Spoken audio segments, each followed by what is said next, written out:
Hey everyone, my name is Adrian with May's Homestead Chronicles, and today I'm going to show you what we do to grow carrots and how simple it is to get them to germinate. I think that the biggest struggle that most people have is getting their seeds to germinate because carrots love moisture. They don't like to dry out when they're germinating.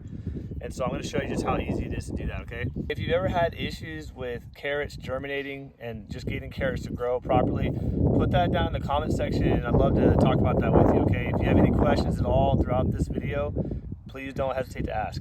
So we've went ahead and we got our compost sifted. You can also use potting mix if you don't have homemade compost. It's not the end of the world. You can do potting mix. You can even use sand. So we've got our place ready to go. I've got me, this is part of the secret here, guys, is get you a board that's the same length as your bed that you're planting your carrots in, because you're gonna use that board in a little bit. I'm gonna show you how we're gonna do it. And then also get you a stick. I'm using a stake here that has a point on it, or you can use a hoe, okay? A garden hoe is fine too. But all we're gonna do, so this board is about 6 feet long. Our bed is from here to here, it's about 6 feet. And I'm gonna go ahead and trench me out an area. But first, before we go into that, I wanted to show you that you wanna make sure that your garden bed is all weed free, okay? You don't want the carrot seeds to be competing with other weeds or anything like that. So make sure it's all good and aerated. If you need to go through and aerate your soil, you know, with like a spading fork, go ahead and do that. We don't need to do that. I mean, if you see here, this soil is really soft and it's good to go. We put mulches on our beds all the time, and so the different bugs and worms keep our soil aerated really nicely. All right, so we're gonna go ahead and make our line from here to here, and I'll show you how to do that. You're just gonna make a trench, okay? Just like this. Just go ahead and make you a trench. So, and the reason why you do that is that trench is gonna keep those seeds from washing away when you get rain. And also it's going to hold that water and moisture in there whenever you go to water them in, okay? So that's part of the secret as well. That's like one of the best tips I can give you, is make sure you have a nice little trench to drop your seeds in. The next step is make sure that you get seeds that are good for your area. We grow Danvers here. We've got little finger. Little finger's a good variety. Scarlet, Nantes is a good one. They all like to be covered about 1/4 inch deep. You don't need to go too deep on them. All right, so we're gonna go ahead and put these, this is the little finger. I'm gonna plant a couple different varieties in the same bed.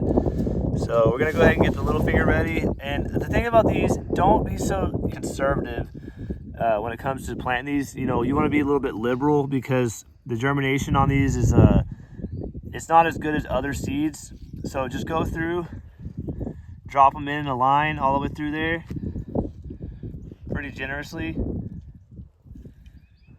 We're gonna go about halfway up the bed because I'm gonna try a different seed on the other side. All right, now we're gonna put the Danvers on this other half of the bed. So we're just gonna sprinkle those in just the same way we did. You know, you have to be conservative. We can be liberal with it and make sure that we put plenty of seeds through here. All right, now we're gonna take our sifted compost and we're gonna just lightly cover these seeds, okay?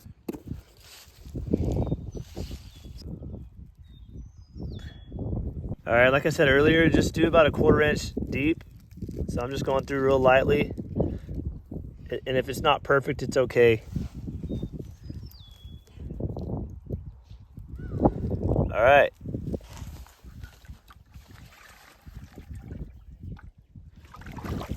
All right, now we're gonna go ahead and water in the seeds. So I'm just gonna run all the way through, just like this.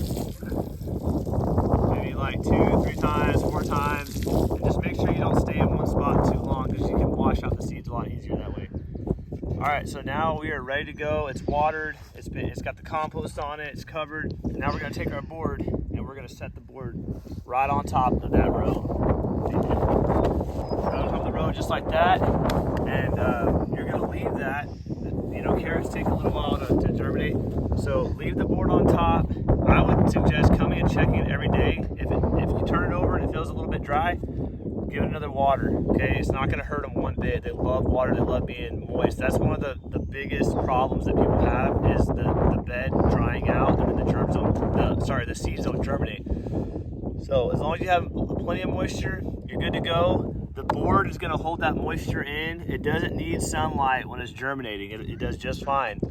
And so as soon as you see it germinating, pop that board off. Like once you start seeing the seedlings popping up, you can throw this board off to the side and let the sun continue to encourage the growth to come up, okay? The foliage.